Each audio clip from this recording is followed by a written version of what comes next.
welcome to the show. I'm Lisa Akbari, your hair doctor, and as you can see, I have a little bit of something going on with my voice, but I am here. A few days ago, actually a week ago, I couldn't speak at all. I miss you guys so much. It's been so long since I've been here. I just want to say I love you, Merry Christmas, Happy New Year, all the holidays and all the weeks and months that I've been away. I am here. I am here and I'm your hair doctor, and this year, 2014, I'm going to do things just a little different. No white coat. I'm sure that my producer loves that. No white coat, but I'm also going to welcome my YouTube, my Twitter folks, all of the my cyber family, which my favorite is my YouTube family. But anyways, welcome to the show. Thank you so much for joining me tonight. I want to speak to you about something that's really a big deal. Here where I live, it's really cold. As you know, outside is pretty cold, and it's that way across the country. And what happens every year to patients that come into my institute, they're complaining about itchy scalp, flaky scalp, dry hair. And what we've discovered is that you're suffering from a condition that's not in your mind, is not like, I just need to put a little oil on my hair or moisturizer. It's called hair and scalp dehydration. It's a hair and scalp disorder that can develop when you're in extremely dry climates. And we're going to kind of start with our scalp today. We're going to start with the scalp dehydration. Where does this come from? How does it happen? What do we do about it? And then we'll go on to the hair. And you're welcome to email me at lisa@lisaakbari.com. Depends on where you're watching this. I'm going to try to load it up on my website and on YouTube and everywhere so that you can just ask questions about this. But I want to really do things that are extremely useful and that you can use right now. So let's start with scalp dehydration. Scalp dehydration is a pretty big deal because scalp dehydrations, there's symptoms like an itchy scalp, a flaky scalp, sometimes even tender scalp after you've rubbed or scratched, and it just kind of gets worse. And it's very uncomfortable, tight dryness to your scalp. And there's a lot of topical things you can kind of dump on and just kind of soothe your scalp and even stop some of those symptoms. But the best thing to do, and as you know with me always, you want to get to the root cause of it. And one of the things that's causing this scalp dehydration is your epidermis, the top layer. That renewing process of the epidermis has been disturbed.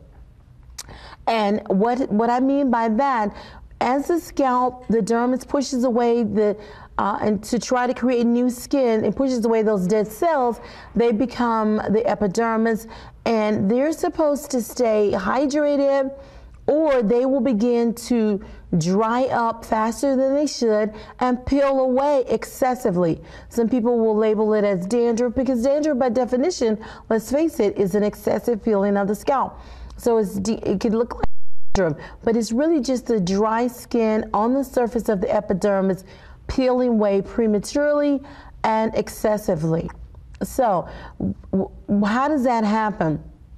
The scalp itself is skin, but it's made of keratin, a protein called keratin. And what happens with keratin, if keratin is exposed to, or the skin itself is exposed to very dry climates, that happens a lot in the winter months.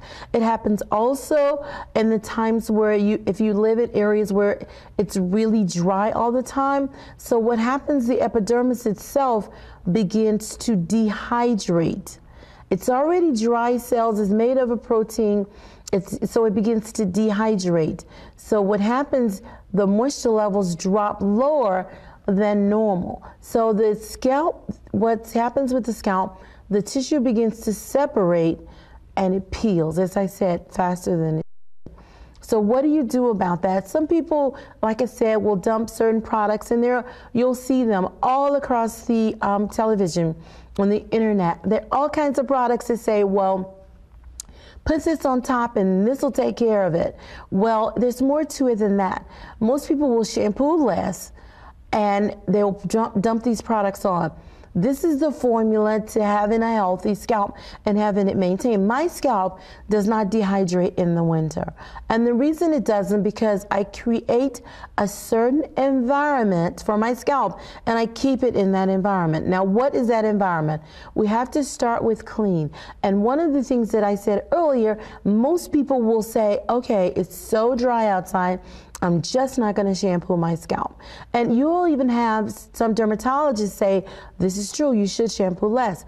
But I'm here to tell you that I conducted a study called Scalp is Skin. And our skin has got to be clean and free of debris in order for it to really, really do well. Okay? And scalp is skin. So to stay healthy, in other words, when I say do well. All right, so the first thing we need is a clean environment. I think the mistake that people make when they think about cleaning their scalp, two things. Number one, if they have oily scalp, they'll just use these shampoos for oily scalp, and that's bad because that dehydrates. The pH is too high and there are problems. And then some people nowadays, especially women, it doesn't matter if you have natural kinky hair or if you haven't. Speaking of that, you see how long my hair has gotten. It's great, but we'll talk about that on another show. But anyways, it doesn't matter if you have kinky hair or if you have naturally straight hair or if you have relaxed hair or you have permanent wave. It doesn't matter the hair you have. If it doesn't matter, your scalp is going to still need the same type or pH of shampoo. So you use the oily pH shampoo for oily scalp, so it dries out because the pH is probably too high. And then you use these moisturizing shampoos. Oh my goodness. Women nowadays are using moisturizing everything. And I think that sounds good. And if it's dehydration and it's winter or it's dry, then moisturizing shampoos sound good. Well, wrong. Moisturizing shampoos have too many additives and they cause this negative filmy buildup called scalp cosmetic pollutants. So you already have the dry scalp, which is the scalp pollutants. Then you have these cosmetic pollutants. So you feel a little relief initially, and then all of a sudden you have an increase in the flakes. And you're thinking, what's wrong? Well, you've combined the cosmetic pollutants with the scalp pollutants. Now you have a mess. Flaky scalp, just a mass of this stuff on your scalp. Okay, so what's the solution? You have to have the clean environment. What do you shampoo with? I'm going to tell you something that most people will disagree. Not most nowadays, because I've been talking about this for years, but some people may disagree. Clarifiers. You need to clarify your scalp. Now, let's define clarifier. Webster defines clarify to put it in a pure natural state. And this is why I recommend clarifiers, because you need to put your scalp at a pure natural state. This is the only way you can alleviate these other problems and relieve your scalp of these flakes, because if it's not at a pure state, even if you found the best treatment in the world for dry scalp, it won't work because you have all of these pollutants there because your scalp is not clarified. So you need to, number one, clean your scalp. So you want a clean environment, and the way you is with clarifying. Now, many people are concerned because they think clarifying strips. Well, clarifying puts at a pure state. Stripping removes unnatural and natural.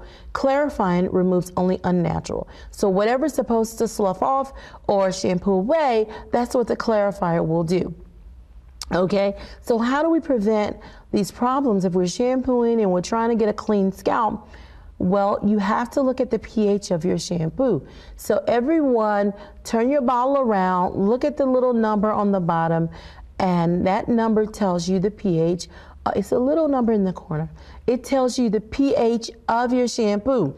Now, that's going to be, you need that to be 4.5 to 5.5, between those numbers. And the reason for that, because the scalp has a pH of 4.5 to 5.5. How do we get a pH on a solid surface like this? Well, we get that through a secretion from our sebaceous glands and our sweat glands, and that mixture creates something called acid mantle, which gives the scalp its pH and will give the hair its pH. So if you stay within the range of the 4.5 to 5.5 of mildly acidic, a gentle type shampoo, then you will have less chances of drying out because you're shampooing and often. Okay, so let's recap. 4.5 to 5.5, a slightly acidic shampoo because the hair and scalp is slightly acidic in reaction. You want a clarifier. Now the last thing is, how often do you shampoo? You have to shampoo on an as needed basis, and I would say you have to shampoo at least twice a week. And why is that? You want to shampoo, now if you have oily hair or oily scalp, you can shampoo daily. Your clarifier 4.5 to 5.5. But if you have normal to dry hair, you want to do every 3 days. And the reason is because after 3 days, you begin to get the natural buildup. And if you know that you're shedding skin excessively, you can shampoo in 2 days. And I know this seems like a lot. Once the scalp is normal, back to normal state, and you have naturally dry hair and scalp, then you can go to your 7 days. But I'm going to tell you, my scalp seems to be in its most absolutely healthy state when I stay closer to that around 3 or 4 days, because I know that I've got all the debris away, environmental pollutants, scalp pollutants, and cosmetics. So that's why I highly recommend it. So clean scalp. The second was acidic, and we handled that with a pH of 4.5 to 5.5. Clean, acidic. Dehydrated, you definitely, let's just start. Let's see, clean, acidic, but we skip one. Stimulate it. Let's stimulate your scalp when you're shampooing. Why do you do that? Because that increases the blood circulation. Good blood circulation helps this large organ, skin, which scalp is a part of. It helps it to function better. It helps with inflammation. It helps with all kinds of things. It helps to relax the skin. So always massage. So you want to stimulate your scalp. So how do you do that? And many people, and I always have to do this because most people will shampoo on top of their hair. And if you have as much hair as mine, you've got a tangled mess. So you want to go underneath your hair and you want to get into your scalp. Ooh, that feels good. Oh, that's nice over here. Okay. Yeah, you want to get into your scalp and you want to do what I call pressure massage. So you plant your fingers and then you rotate your fingers. You see my hair kind of move up on my fingers? That's what you want. And what that's going to do is stimulate. So you got to clean, acidic, stimulate it. What's the last one? Hydrate it. Yes, we're at hydrated. Well, the way you get a hydrated environment is, one, if you have a dry scalp, and if you're suffering from scalp dehydration, and as I said, the symptoms will be all or one or two: itchy, flaky, tender, mostly itchy, flaky, and tightness.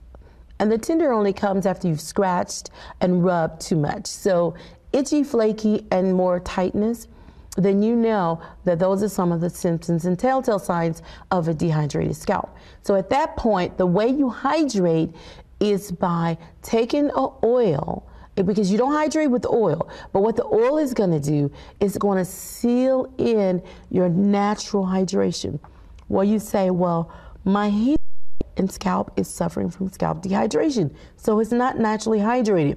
The way you have natural hydration is right after you shampoo, when you towel blot your hair, you will put on your leave-in conditioners, and then you oil your scalp while your hair is still wet, lightly, okay? And the way you know that is by which oil is best is by taking a small amount of that oil, rubbing it on the back of the hand, and if that oil just has a nice shine, then it's going to be skin friendly and it'll be scalp friendly. But if it's all sticky and heavy, don't put it on your scalp because it can clog your pores.